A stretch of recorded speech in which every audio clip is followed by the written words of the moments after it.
Salut tout le monde, j'espère que vous allez bien. Donc, on est de retour pour la suite de l'exercice 2. Je rappelle que la première fonction, qui est la partie entière de x, qui va de r à valeur dans z, a été déjà résolue. On passe directement à la deuxième question. Donc, pour la deuxième question, on avait... Bon, pour la deuxième question, ça c'est la première question. Donc, pour la deuxième...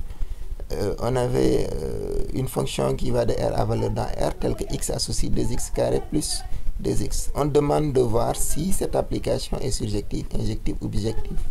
Alors, pour ce faire, on prend un y dans l'ensemble d'arrivées. Donc, on prend ici notre y et on va essayer de voir le nombre d'antécédents que y aura.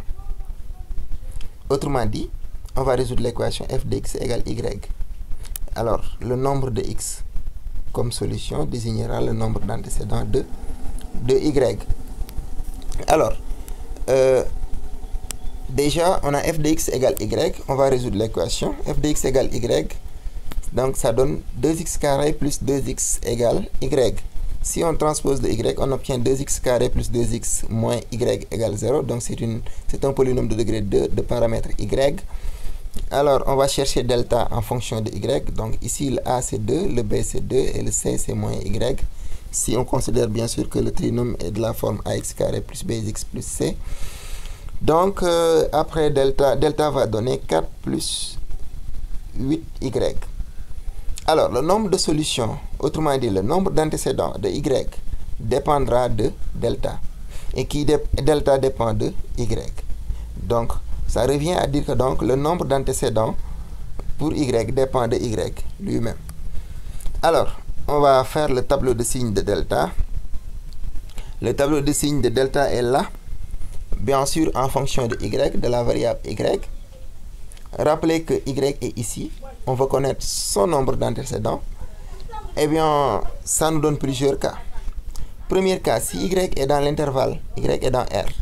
Premier cas, si y est dans l'intervalle moins l'infini moins 1/2, dans ce cas, delta est négatif, ce qui veut dire que f de x égale y n'a pas de solution. Autrement dit, y n'a pas d'antécédent. Autrement dit, donc, les y qui sont plus petits que moins 1/2 n'auront pas d'antécédent. Et s'ils n'ont pas d'antécédent, ça signifie quoi? Ça signifie que f n'est pas surjective. Parce qu'une application, pour qu'une application soit surjective, il faut que chaque élément de l'ensemble d'arrivée ait au moins un antécédent. Alors, le cas 2, c'est le cas où y est plus grand que moins 1/2. Autrement dit, y est dans l'intervalle moins 1/2 plus l'infini. Bon, ici, notez bien que c'est ouvert, hein, parce que si c'est égal à 1/2, on aura... C'est ouvert comme le départ. Hein. Donc ici, c'est une erreur de frappe. Alors, maintenant, les y qui sont, disons, plus grands que 1/2, c'est-à-dire que moins 1/2 plus l'infini. Donc, pour cela, delta est positif. Ça veut dire que l'équation f de x égale y admet deux solutions distinctes. Autrement dit, les y qui sont ici, ils auront deux antécédents, x1 et x2.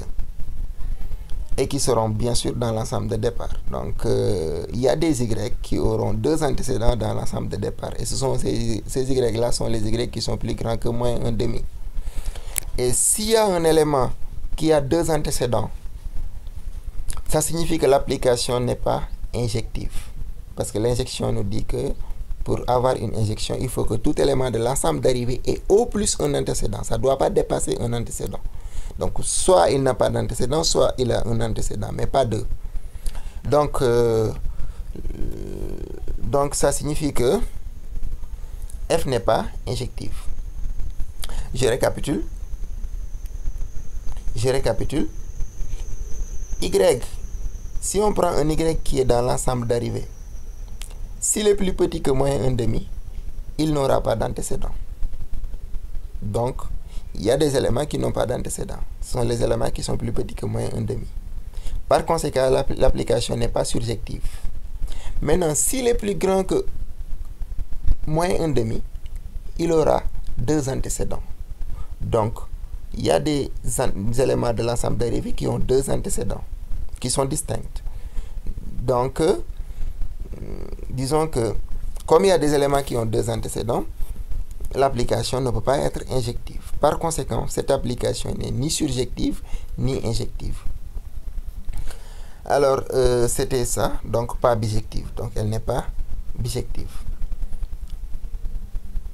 Alors, on peut poursuivre directement avec la fonction suivante. Pour la fonction suivante, on a une fonction maintenant de deux variables. Je sais, vous n'avez pas l'habitude de travailler avec les fonctions de deux variables, mais on va en parler un peu. C'est une fonction qui prend un élément de R2 et qui lui renvoie un élément de R2. Donc, il prend un couple XY et il rend un autre couple. Autrement dit, F2, je ne sais pas ce que je voulais utiliser.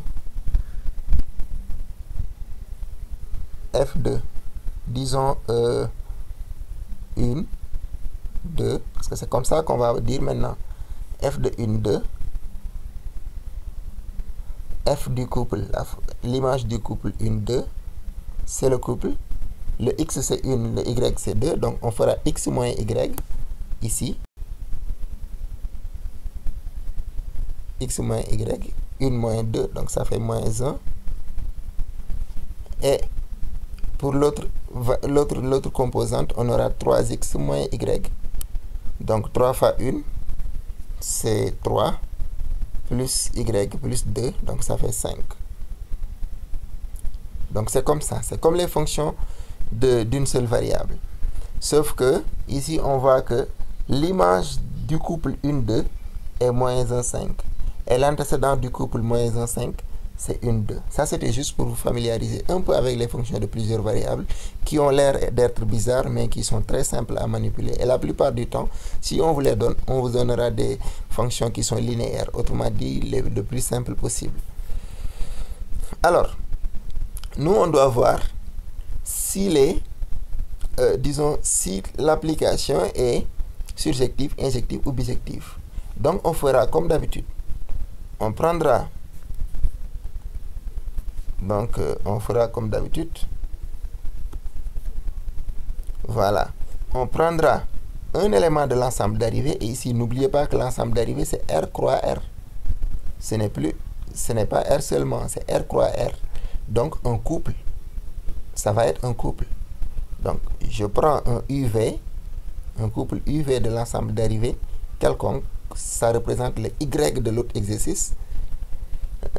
Et je vais voir combien d'antécédents UV aura. UV, c'est un élément, c'est un couple. Il aura combien d'antécédents?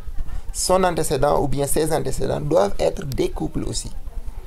Donc, pour voir ça, il faut résoudre l'équation f de x, y. Alors ici, ça devait être deux parenthèses parce que, disons, f, c'est la fonction du couple. Bon, anyway, c'est pas grave. J'espère que vous puissiez comprendre. Hein? F de le couple x, y est égal à... Bon, c'est pas méchant aussi hein, que ce soit une seule parenthèse. J'avais fait un truc, une erreur, mais bon, en réalité, c'est pas un problème. On peut bel et bien dire f de x, y en couple comme ça. Donc, égale uv. On va résoudre ça. F de x, y égale uv. Alors, pour voir le nombre d'antécédents qu'aura uv. Donc, f de uv, f de x, y, je veux dire, c'est égal à, c'est ça, c'est l'expression de f. Donc, c'est x moins y, 3x plus y, égale maintenant uv. On va résoudre cette équation-là. Donc, les inconnus sont x et y. Donc, les inconnus sont le couple x, y. Alors, si on fait égalité composante par composante, on a x moins y égale u, 3x plus y égale v. Quand on fait, bien sûr, par la méthode d'addition, donc on peut résoudre ça, hein, les inconnus sont x et y. C'est le couple x, y. Donc, on essaie d'exprimer x et y en fonction de u et v.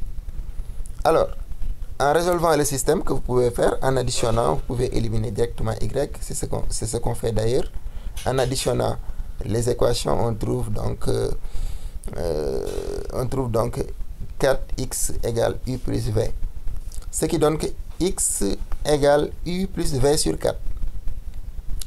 Et en substituant, on obtient y égale v moins 3u sur 4.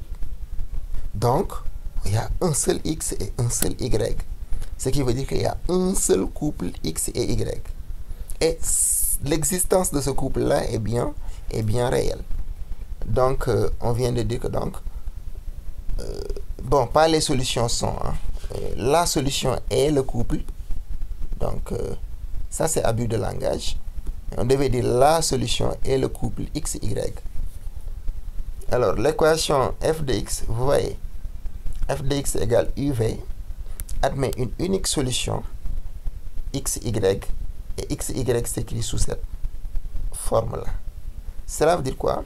Ça veut dire que tout uv qu'on prend dans l'ensemble d'arrivées, il y aura un seul couple x, y qui vérifiera l'équation f de x égale y.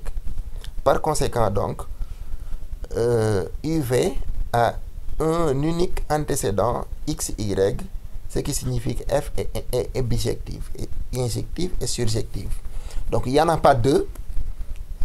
Le fait qu'il y en ait pas deux justifie que f est injective. Il n'y en a pas deux. On ne peut pas avoir deux couples. Et le fait qu'il n'y en ait pas, disons, de y ou plutôt de uv qui n'ont pas d'antécédent justifie que le fait que f soit surjective. Par conséquent, f est bijective. Donc, on peut s'arrêter là et on va continuer, bien sûr, tout de suite après avec bien sûr, la dernière question.